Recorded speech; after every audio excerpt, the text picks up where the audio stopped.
Boa noite, irmãos. Graça e paz.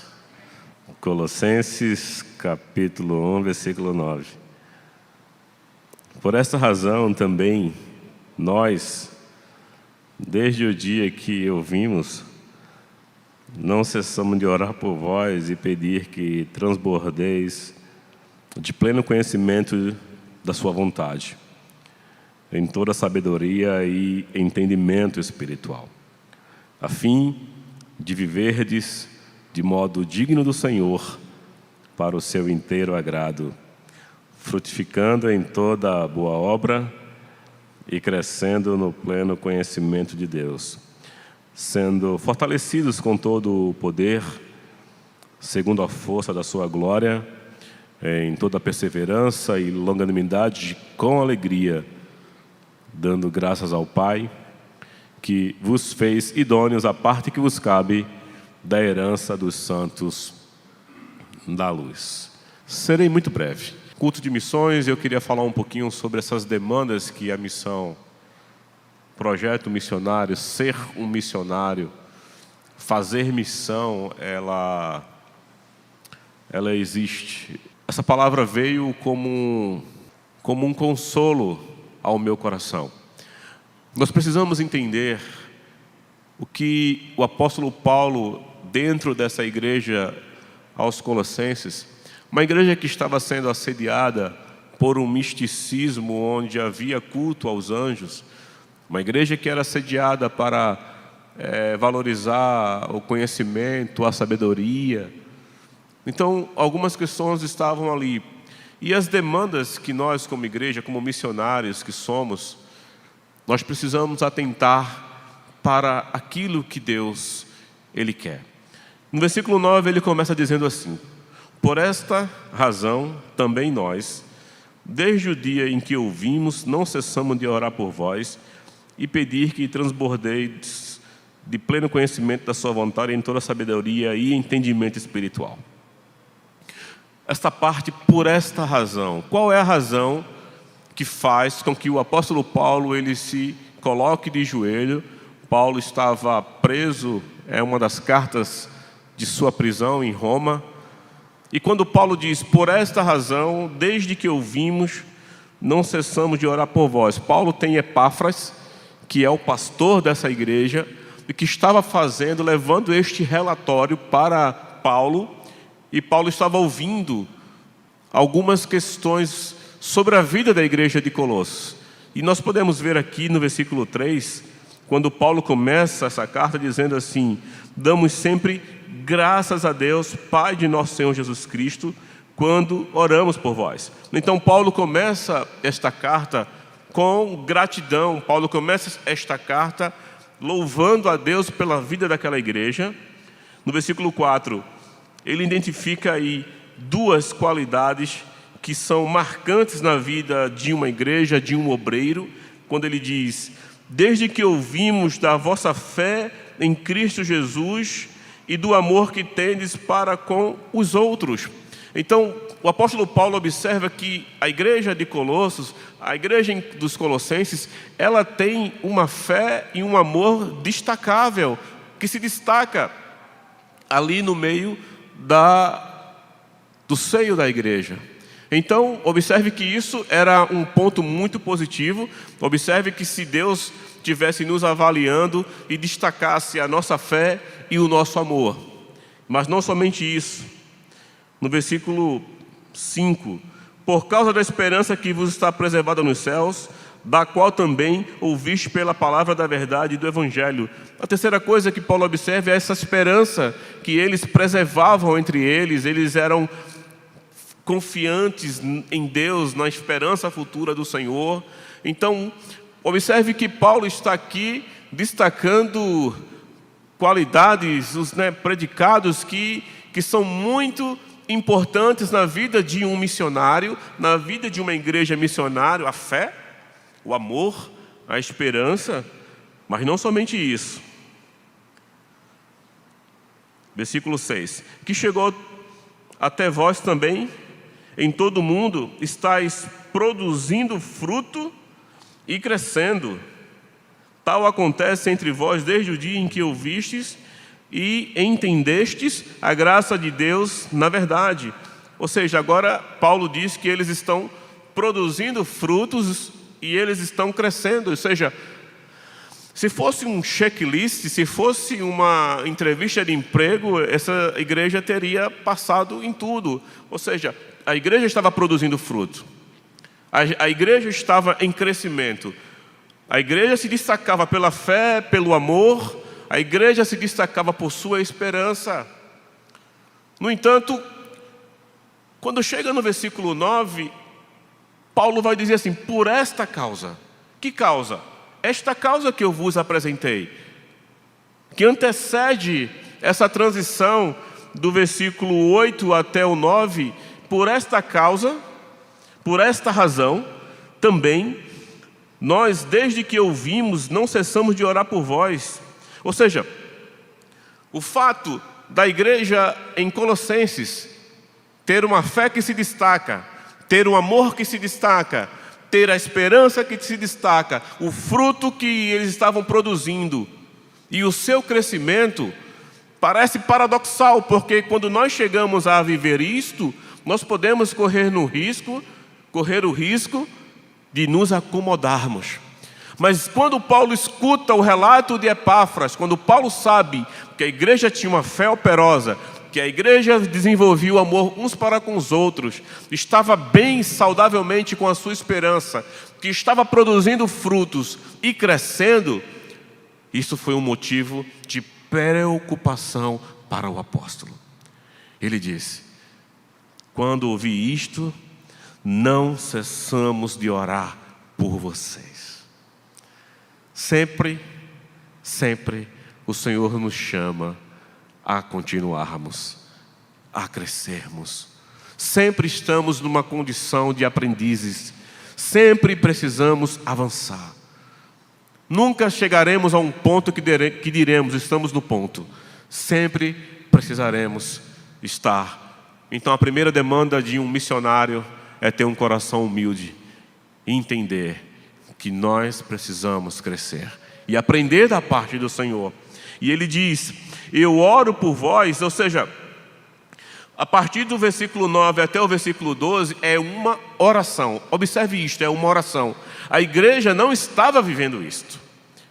Paulo vai apresentar a sua oração, que ele vai pedir a Deus por esta igreja, e é sobre esta oração que eu quero que nós observemos este pedido de Paulo. Ou seja, a igreja não estava vivendo isto. O que a igreja estava vivendo, ele já tinha um relato, mas agora Paulo vai avançar. Paulo agora vai colocar para a igreja o seu pedido de oração para com Deus. E o primeiro que ele pede, que o quê? Transbordeis de pleno conhecimento da sua vontade. Observe essa palavra transbordar. Esta palavra transbordar, pleno, é uma palavra que Paulo vai usar muito em toda esta carta. Que aprove a Deus que nele, em Cristo, residisse toda a plenitude da divindade, no capítulo 2:9. No capítulo 2:19 vai dizer que em Cristo habita corporalmente toda a plenitude da divindade.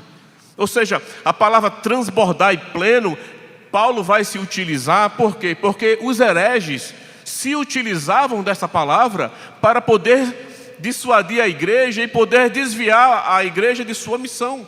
Então Paulo está dizendo e usando a mesma palavra que era defendida pela a heresia que estava adentrando dentro da igreja. Ele está dizendo: vocês precisam transbordar do pleno conhecimento da sua vontade. E aqui é um texto muito complexo, porque o conhecimento da vontade de Deus, nós poderíamos falar da vontade de Deus no seu sentido mais amplo, geral, e nós poderíamos falar da vontade de Deus no seu sentido subjetivo. Mas eu não quero entrar nem em um ponto, nem no outro. Mas uma coisa é certa, que a oração de Paulo é que a igreja se enchesse.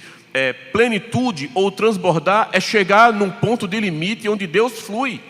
E ele está dizendo: vocês precisam transbordar em quê? De pleno conhecimento da sua vontade. Nós precisamos crescer e entender qual é a vontade do Senhor, em toda a sabedoria e entendimento espiritual. O apóstolo Paulo, ele apresenta uma oração, e o cuidado do apóstolo Paulo sempre foi espiritual. O apóstolo Paulo nunca esteve preocupado com: eu oro para que vocês transbordeis em muitas finanças, e que vocês transbordeis em muita cura, e que vocês transbordeis em muitas compras. Mas sempre o apóstolo Paulo tinha uma preocupação com a igreja, que ela transbordasse do pleno conhecimento da vontade de Deus. E esse pleno conhecimento da vontade de Deus precisa passar por toda a sabedoria e entendimento espiritual. E você me pergunta: como isso se decodifica na prática? Então até o verso 9 fica um pouco mais difícil, mas quando chega no versículo 10, Paulo vai ser prático nesta vontade que ele está colocando, a vontade de Deus, o pleno conhecimento da vontade de Deus em toda a sabedoria e entendimento espiritual. E esse versículo 10, meus irmãos, esse versículo 10 que nós vamos ler agora, diz assim: a fim de viver de modo digno do Senhor, para o seu inteiro agrado, frutificando em toda boa obra e crescendo no pleno conhecimento de Deus. Esse versículo 10, foi um versículo que esta semana me fez ficar de joelhos, porque foi a partir dele que eu pude ler toda esta carta. E falo para os irmãos que li já 2 vezes essa semana essa carta, que no outro dia eu estava de joelhos, não porque eu sou espiritual, mas porque eu percebi que a primeira coisa da vontade de Deus, de sermos plenos da vontade de Deus, que nós vemos nesse versículo, são 4 verdades indispensáveis para a vida da igreja, para a vida de um obreiro, para a vida daqueles que querem ir ao campo. Eu não quero falar sobre experiências do campo missionário. Eu tenho experiências que eu poderia citá-las aqui. Eu tenho experiências de pessoas que eu ganhei para o Senhor, que são pastores. Eu tenho pessoas que são presbíteros. Eu tenho pessoas que eu ganhei para Cristo, que são empresários. Eu tenho pessoas que eu ganhei para Cristo, que são bem-sucedidos, são pessoas concursadas. Eu tenho experiências com o Senhor em toda a minha vida. Mas uma coisa é certa: a plenitude de descobrirmos a vontade de Deus em toda a sabedoria e entendimento espiritual, primeiro, é que nós vivamos, a fim é propósito, de modo digno do Senhor. Isso foi muito aterrorizante para as minhas emoções, porque ele diz que nós precisamos viver de modo digno do Senhor. Nós precisamos ter uma vida que possa honrar o nome do Senhor. Nós precisamos ter um testemunho que honre, que possa condizer com essa realidade do Deus em quem nós estamos professando.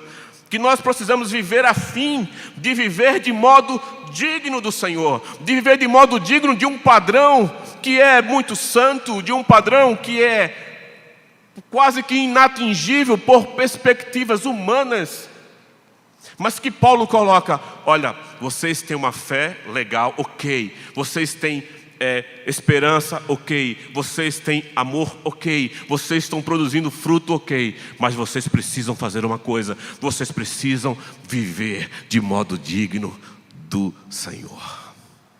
Porque muitas vezes podemos dar carteirada: não, eu faço missões, não, porque eu tenho a fé, eu tenho a carteira da esperança, eu tenho a carteira do amor, eu tenho a carteira do fruto, eu tenho a carteira do crescimento. Mas nós podemos, neste contexto, nos perdermos no próprio caminho do Senhor e esquecer o Senhor da obra e se misturar com a obra do Senhor. Mas a primeira coisa que nós precisamos entender é que nós precisamos viver de modo digno do Senhor. É a primeira verdade que este missionário precisa ter como demanda. E viver de modo digno do Senhor é levá-lo a sério. E quando eu conferi a minha vida, eu disse: meu Deus, eu não passo nessa primeira verdade. Tem misericórdia de mim, tem misericórdia da minha vida. E esse versículo 10, ele foi aquecendo o meu coração e quebrantando o meu coração, porque é como se ali, naquele momento, enquanto eu li essa carta, eu falei para minha esposa: Isso não aconteceu, mas era como se o próprio Espírito Santo estivesse ditando no meu ouvido essas verdades, porque eu fiquei preso, minha mente ficou cativa a esse texto, e o texto ficou se repetindo ao ponto que eu pude memorizá-lo, ao ponto de eu começar a memorizar o texto para absorver do texto. Então, nós precisamos entender que o Senhor nos chama para que nós possamos viver de modo digno dEle. Isso é uma primeira verdade. A segunda verdade no versículo 10. Para o seu inteiro agrado. Oh, meu irmão, como o Senhor tem uma perspectiva sobre a sua igreja. Como o Senhor tem uma perspectiva no seu missionário. A oração de Paulo é que vocês possam viver para agradar a Deus. Não, a gente não vive para agradar a Deus. A gente vive para agradá-lo inteiramente, integralmente, plenamente. O Senhor tem uma perspectiva sobre a sua igreja, que nós possamos viver para o seu inteiro agrado.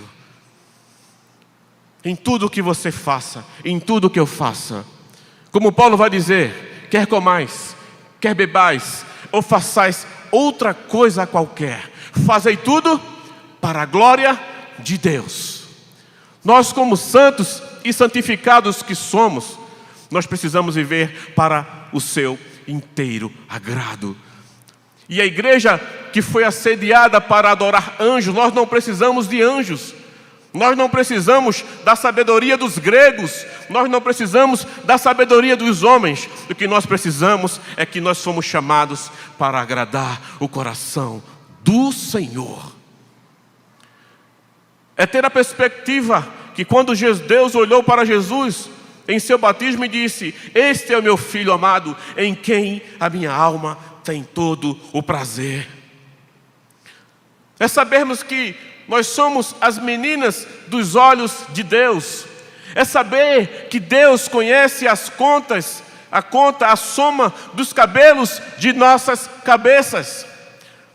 É saber que Deus tem um olhar de perspectiva que nós possamos nos render. Mas para que nós possamos nos render, nós precisamos crescer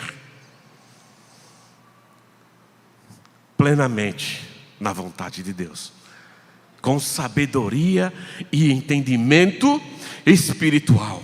Um entendimento que não se produz na terra, não é um entendimento que se produz por homens, não é um entendimento produzido pela carne nem pelo sangue, mas é um entendimento produzido pelo Espírito Santo de Deus. Nós precisamos viver de modo digno do Senhor, para o seu inteiro agrado. Terceira verdade nesse texto: frutificando em toda boa obra. Frutificando na faculdade, frutificando como enfermeiro, como empresário. Parece que o fruto que a gente aprendeu, não aqui como igreja, mas aprendeu no sentido de história, que fruto é só quando a gente sai para evangelizar, ou quando você se torna líder do ministério de evangelismo, ou quando você se torna pastor, e a demanda do evangelismo fica sobre as costas do pastor, e o pastor só tem que evangelizar. Não. A igreja faz esse propósito, frutificando em toda boa obra. Nós podemos frutificar em tudo que o Senhor, como diz o texto de Eclesiastes, tudo que vier a tua mão para fazer, fazei conforme as tuas forças, para o Senhor. Então tudo que o Senhor tem nos dado, tudo que o Senhor tem colocado em nossas mãos, nós podemos frutificar em toda boa obra. Efésios, Paulo vai dizer que o Senhor nos predestinou, nos chamou de antemão para as boas obras. Só que não confunda estas boas obras com a doutrina de Chico Xavier, nem dessa linha espírita. As obras que o Senhor nos chamou para chamar são as suas obras, as obras do Evangelho, as obras de Cristo, que envolve alimentação. Pode envolver alimentação, que envolve socorrer o irmão, pode envolver, mas não é fazer uma obra para justificar, por sermos salvos, nós vamos fazer essa obra para a glória de Deus. E a quarta verdade, não menos importante, mas a mais difícil de todas até agora apresentadas.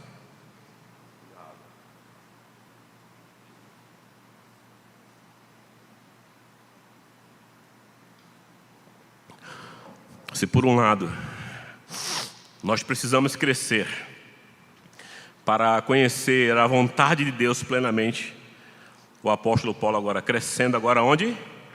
No pleno, observe que a palavra vai se repetir mais uma vez. No pleno conhecimento de Deus. Há um grande desafio para um missionário. Há um grande desafio para quem quer fazer missão. Como é que eu posso pregar? Eu vou falar uma experiência para vocês sobre a questão de ter o pleno conhecimento de Deus. Eu estava no Paraguai em 2014 e eu dormia com mais 4 brasileiros e as irmãs, as mulheres dormiam separadas, obviamente.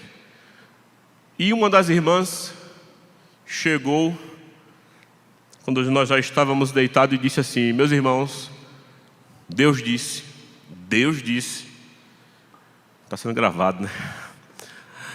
Mas é verdade, Deus disse que nós estamos separados e o Senhor quebrou a parede de separação e nós temos que dormir juntos, no sentido próximo, tá? Não é junto um do lado do outro, mas no mesmo ambiente, porque nós estávamos dormindo numa cozinha, o chão era de barro, o colchão que eu estava não tinha revestimento, eu com a renite atacada, tomando todo dia minesulida, porque deitava respirando pó. Se batesse no colchão, como diz aqui, é selva, viu Alves? Então, aí olharam para mim, tinham 5, 3 se levantaram e disse: rapaz, eu vou. Eu digo: eu não vou não. Não é isso que o texto fala. O texto não está falando sobre essa separação geográfica. Eu disse para a liderança, eu não vou não, porque acho que essa palavra está vazando corrente. Eu vou ficar aqui no quarto. Aí 3 foram, um disse: eu vou ficar com o Flávio. Eu disse: tu vai ficar comigo? Então ok, então sobrou espaço, porque nós dormíamos muito apertados. Meu irmão, e aí fomos dormir, foi tranquilo, tive um dos melhores sonos que eu tive naquela noite. Quando dá 5 da manhã, volta os 3, meus irmãos. Tudo picado de passarinho, de muriçoca, de bicho, de lagartixa. Disse: meu irmão, a gente não dormiu de noite. Porque tem cigarra, que é um ambiente bem assim, um vilarejo. Os 3 vieram sem condições de nem evangelizar durante o dia, porque passaram a noite acordado, com medo que entrasse um rato. Eu disse: está vendo vocês? Nós precisamos, é um exemplo simples, mas nós precisamos conhecer a palavra de Deus. Mesmo na missão, nós precisamos ter posicionamentos claros. Mesmo na missão do Senhor, nós precisamos, como Paulo está orando, vocês precisam crescer no pleno conhecimento de Deus. O que Paulo está dizendo que este pleno conhecimento é que nós sejamos cheios, que nós tenhamos uma plenitude tão poderosa, tão plena de quem? Não mais da sua vontade, não mais de uma sabedoria, não mais de um discernimento espiritual, mas agora vocês precisam ter um conhecimento, crescer no conhecimento de quem? Do próprio Deus. Do próprio Deus. Só que há um problema aqui.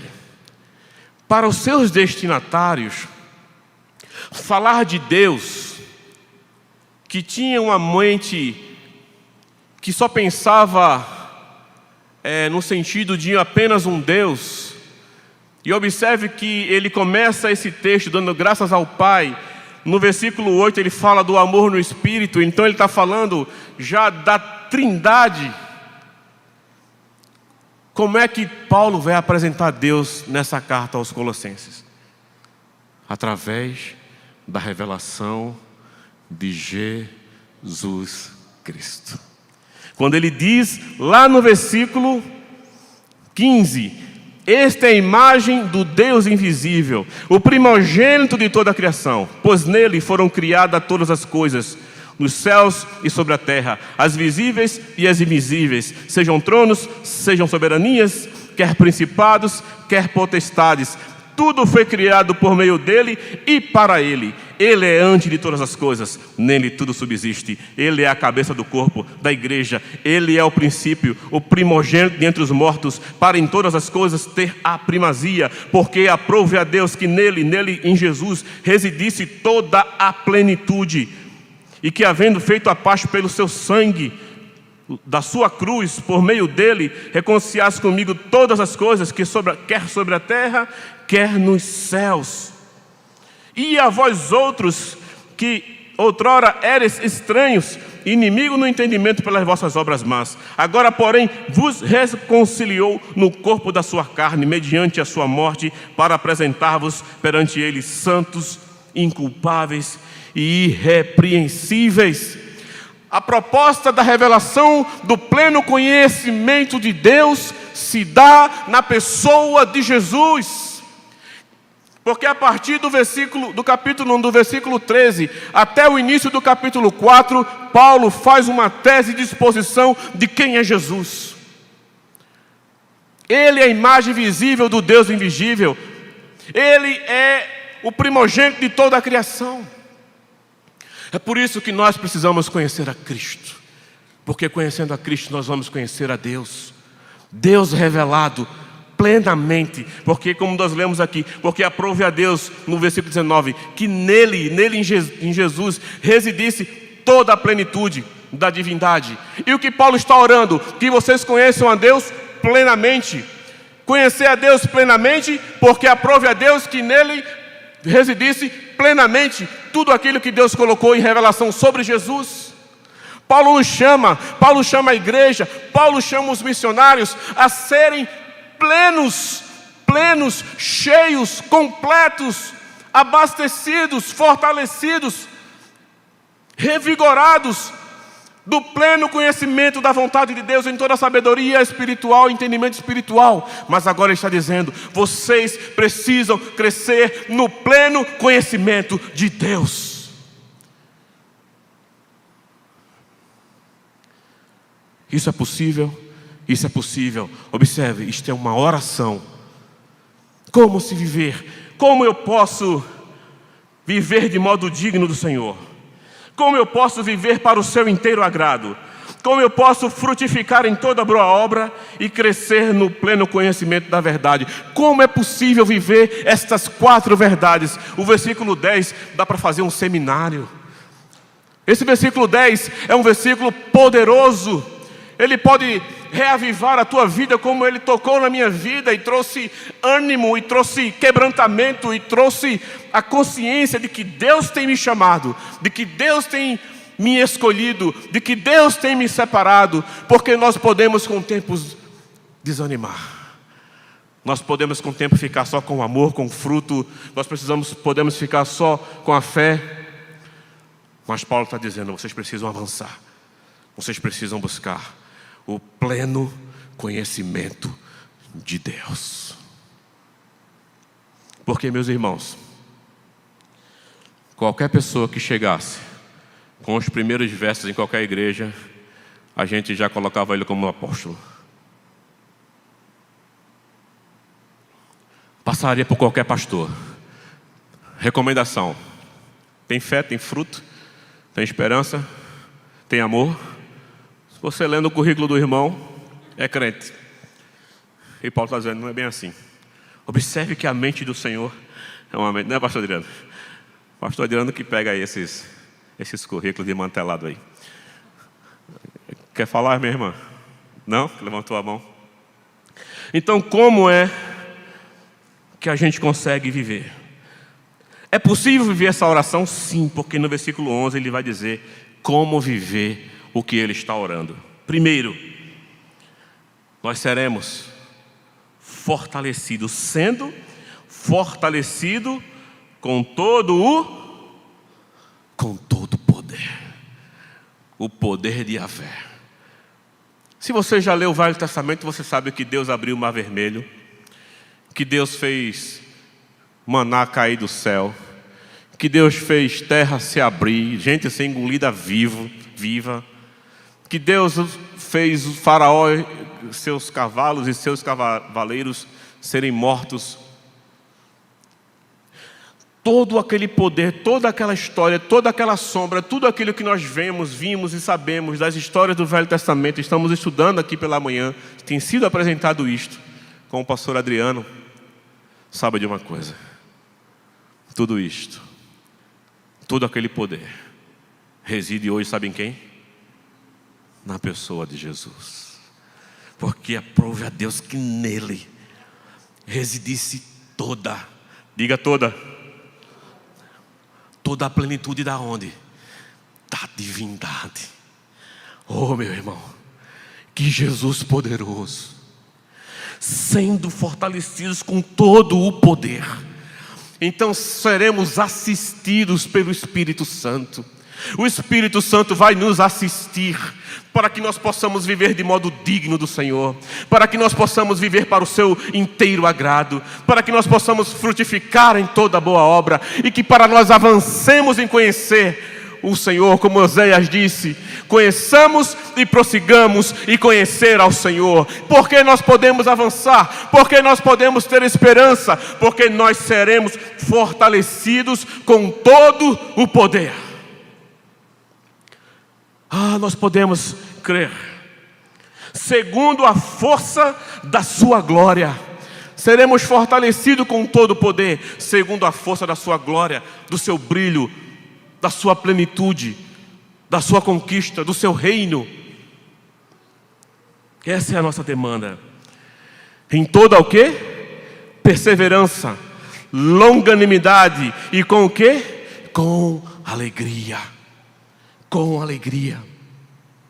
Nós podemos viver uma vida cristã evangélica na missão, na igreja, fazendo a missão, desenvolvendo isto com perseverança, não olhando para trás, com longanimidade, tendo um ânimo longo, podendo resolver os conflitos que a obra nos apresenta. E com o quê? Com tristeza, né? Porque hoje existe uma tristeza generalizada. Eu falava ontem com uma psicóloga amiga minha. Tem algum psicólogo aqui hoje? Não, né? Então vou ficar mais à vontade. Mas sei que a igreja tem psicólogos sérios. Eu falei, meus irmãos, as doenças desapareceram do Velho Testamento. Porque hoje é TDAH, TEA, TEP, TIP, TOP, TUP. Você fica numa situação que todo mundo tem um diagnóstico. Meu irmão, tem gente que não tem tico nem teco. Tem gente que é doido mesmo, que é o pecado. Nós estamos, eu estava até falando com um pastor, ou o pecado deixou de existir, ou Freud tomou tudo para ele e dá o diagnóstico para todo mundo. É diazepam, é aprazolam, me ajude, irmão, que eu conheço pouco. Clonazepam, é Rivotril. Pelo amor de Deus, não pode vir uma tarja preta que o irmão já fica querendo pegar. A Bíblia diz que nós seremos fortalecidos com todo o poder de Deus. É diagnóstico para tudo. Está vendo? Esse é esquizofrênico. Eu não sou nem médico. A gente já aponta. Esse aí tem tendência. Esse aqui tem um tico. Esse aqui você já vai porque você já está escutando. Chega na escola, eu estou trabalhando na sede. Não, esse aqui, pelo amor. Quem foi que deu o diagnóstico? Não, porque em casa ele vira bicho, e aqui é um anjo, eu não consigo entender, e fica... Meus irmãos, é difícil. Aí você fala assim, meu irmão, você está em pecado. Não, irmão, não é pecado não, estou com depressão. Eu digo, certo, mas... Observe que nós caminhamos, o governo tenta aprovar uma lei de pedofilia, que o pedófilo não vai ser crime, é doença. Então observe que sempre tentam atenuar ou diminuir para que o crime não seja crime. Na mesma perspectiva, a igreja caminha para que não seja pecado. Porque se ele é doente porque ele é pedófilo, então se ele comete um crime de pedofilia e ele tem que ser tratado dentro dessa perspectiva, aonde entra?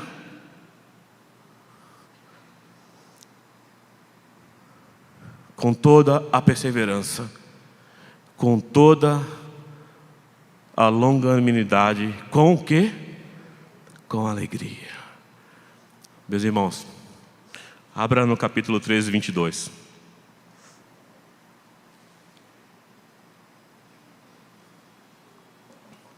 Dessa mesma carta. Veja o que Paulo fala.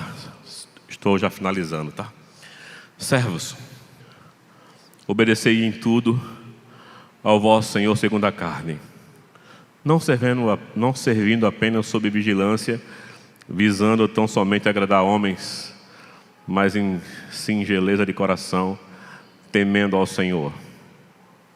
Tudo quanto fizerdes, fazei-o de todo o coração, como para o Senhor, e não para homens, cientes de que recebereis do Senhor a recompensa da herança. A Cristo, o Senhor, é que estáis servindo. Nós estamos fazendo a obra, tudo o que nós devemos fazer no versículo 23, tem que ser de todo o coração, como para o Senhor. Estamos na igreja, estamos cooperando com a igreja, estamos fazendo missões, estamos trabalhando, mas é para o Senhor. 24, ciente de que recebereis do Senhor a recompensa da herança, a Cristo, o Senhor, é que estáis servindo. Ter essa consciência da nossa vida. E ele encerra. Observe que eu lhe disse que no versículo 3 ele começa dando graças. Depois ele faz uma oração. E ele encerra essa primeira sessão no versículo 12. Também dando graças a Deus. Dando graças ao Pai, que vos fez idôneos a parte que vos cabe da herança dos santos na luz. O último versículo, o apóstolo Paulo, ele diz: dei graças ao Senhor, bendizei o seu santo nome, glorifiquem a Deus, sejam gratos a Deus, porque, como Paulo diz em Filipenses, aquele que começou a boa obra em nós, em vós, é fiel e justo para completá-la. Amém, meus irmãos? Então que nós possamos, a fim de viverdes de modo digno do Senhor, para o seu inteiro agrado, frutificando em toda a boa obra e crescendo no pleno conhecimento de Deus. Se você puder guardar somente esse versículo e tudo que eu falei aqui nessa noite, você pode, assim como eu, ser muito edificado. Então Deus abençoe a todos vocês, conceda graça em nome de Jesus.